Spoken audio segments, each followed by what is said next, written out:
This is always an action adventure that had romance as the through line and seasoned with a bit of comedy. You know, we kept thinking, why do the films that have romance in them not have the comedy part with the adventure? Like, you either have rom-com or you have action adventure. So we got a little ambitious, but we got ambitious because we knew we could pull it off. I think it's very inspired by some of those movies that are supposed to be feel-good movies, but also be able to keep the stakes. And that's one thing that I think that I don't think anyone else in the industry does as well as Sandy does, then really push tone, but still make you really, really care about her character, and like just still, you're still along for the ride, and you want her to win. You're afraid for her life, but yet you're playing all over the place, like, and laughing and just being like, I can't believe this is happening. The Lost City is a movie about a romance novelist who believes that she has no more stories to write, both in her career and in her life. She's a shut-in. She would prefer to stay home and eat cheese in the safety of her home.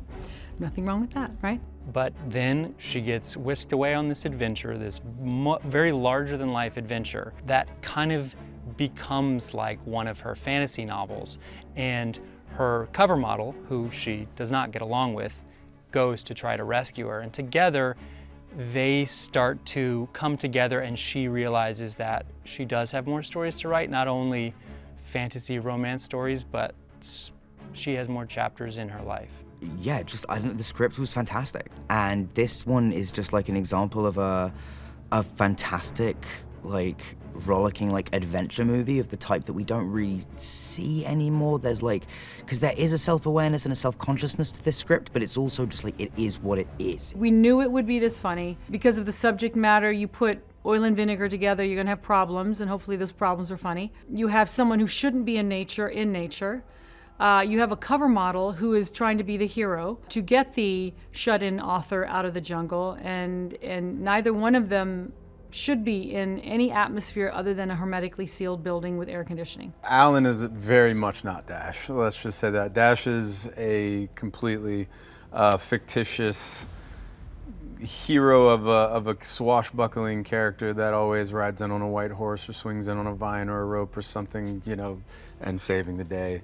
And Alan is the very farthest thing from that. He's probably, who knows if he's ever been in a fight in his life. I don't think he really believes he's Dash. I don't think he's totally crazy, but I think he would like to believe that he has Dash qualities, like maybe some more inner qualities that maybe aren't the hero qualities, but you know, the good heart and the reason to want to be a hero. Channing is perfect for this role for many, many reasons, but one of those reasons is it doesn't take long to fall in love with Channing. You can have his character do some dumb things and make some big mistakes, and you still just love the guy. Here's the nice thing about Chan is that he's a physical comedian. He's a comic who physically uses his body to convey the joke. I understand that. That's how I operate. And it's so nice to have a partner that you feel, A, as comfortable as I did with Channing.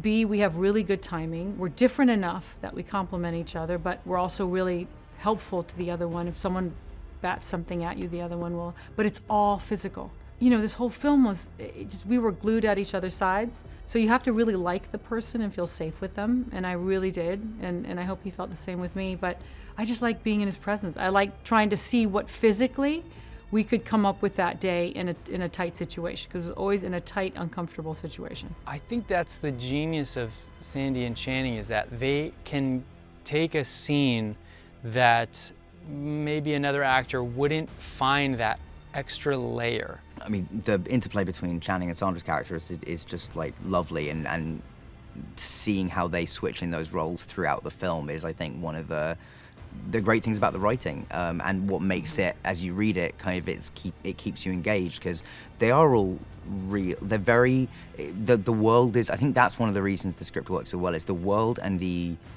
adventure of it is incredibly heightened, but everyone still kind of acts like human beings, as you would in that situation. Sandy is always coming up with an idea or finding something inside of a scene that adds this weird physical comedy thing that does kind of harken back to Lucille Ball or Charlie Chaplin or just like great classic physical comics.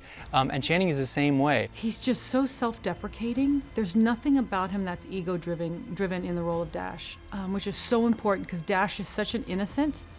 He's not a narcissist. Dash is just wide-eyed and sweet, and not many people can play that because there's not many wide-eyed, sweet people, but Channing has such an intuition comedically about Dash and how to play it. It was just so sweet. And then on top of it, he's really handsome, and he's Channing. He's got a six-pack, and I don't. So I'm glad one of us had it. And I'm glad he was willing to take his shirt off and his pants, because I wasn't. So that's what he brings to it. Ass and abs. Sorry, is that disrespectful? I think not. Casting Daniel Radcliffe in that role is one of the greatest things that happened on this movie. I can't imagine anyone else playing the part. I am in love with Daniel Radcliffe. I'm obviously a fan, and like the rest of the world, got to watch the guy grow up into just like an adult actor. And he was always just like the nicest guy. And you never know if that's just like him just being a really charismatic, personable person. But he is exactly that. He is just open and hilarious and engaging and just an insanely talented kid. Daniel has these piercing blue eyes, and they're either the softest, sweetest, most inviting pair of eyes, and then when he starts going nuts, his transformation into Fairfax, the evil part of Fairfax, is very creepy. He's brilliant. He's a brilliant actor who we've seen grow up in front of our eyes, and to me, the most exciting character in this film, I think, what I'm excited for audience to experience is the Daniel Radcliffe that he is now, that they will not expect. The name Abigail has been a source of, obviously, it's a point of amusement in the film. He's slightly defensive about having, he's clearly been told it's a girl's name his entire life and has been insisting that it is a gender-neutral name. And, but I have also been, obviously, under every hotel that we go into, we're all checked in under our character names. So whenever I have been going for, I went to get a massage at one point, or whenever they look at me and go, Abigail? And I'm like, yes, that's me, I'll sign it. And you get a little note. I've been sending the directors pictures of, you get like a letter from the hotel saying, and they've all said, Dear Mrs. Fairfax. I've never gotten to shoot on an island before. I've never gotten to go to the jungle. And I've been to the jungle, but I've never been to work and shoot. And to be here and see how hard everybody works and the mosquitoes, I've been so lucky to not have some of the problems that some other people on the set have just been eaten alive. But it feels like you're really in a place, I mean, yes, we do set work and things for certain moments, but a lot of this movie is out in the elements, and you really feel it. You really feel like you're outside. You really feel the stickiness of it all. And I mean, because there was no hiding it. We just had to, if you're sweaty through your shirt, you're sweaty through your shirt, just because that's where you would be looking if you were in the jungle, running around, running from bad guys. You never get blasé about impressive sets, I don't think. I think whenever you walk onto a place like that and go oh, the work that has gone into this and making this look so incredible, particularly when you come to a thing that's when a part of the set is an excavation site, and there wasn't an excavation site there to begin with, so they dug that hole. There's the physical labor and also incredible amount of skill has gone into this.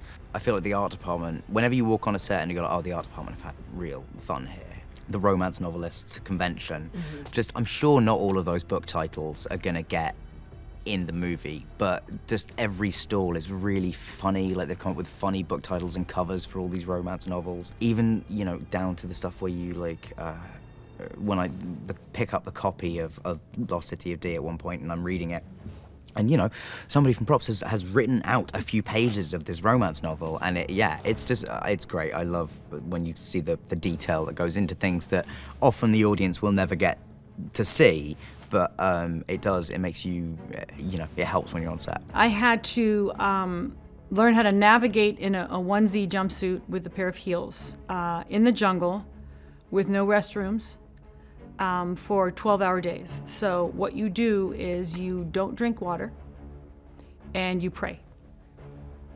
that was my training. I did a lot of praying for the end of the day so that I could unzip the onesie, get out of it in the middle of the jungle. This jumpsuit, as problematic as it was genius. Because had we been in the jungle and I was wearing something brown or khaki, something that was appropriate for the jungle, we would not visually have the film that we have now. We have a sequined jumpsuit that's in fuchsia, in this gorgeous greenery.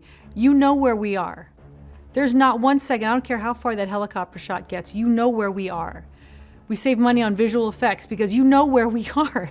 I'm like a walking disco ball. It's like the whole world saw me on satellite. The taxing thing was just, it's hot. You're in a jumpsuit. I'm gonna be talking about the jumpsuit for the rest of my life, but would I have changed it? Hell no, because it was funny, it was inappropriate. Here was this woman with the stick up her butt who just couldn't get out of her own way. It was so tight and she just couldn't relax, and she was in a jumpsuit that she was forced into at the beginning of the film by her bestie. She said, just wear it for 2 hours, it's on loan, it'll make you sparkly, somehow it will make her sexier. It didn't. And you just return it and we'll be done. Little did she know she would be kidnapped in the jumpsuit, in a jungle, in the Dominican Republic.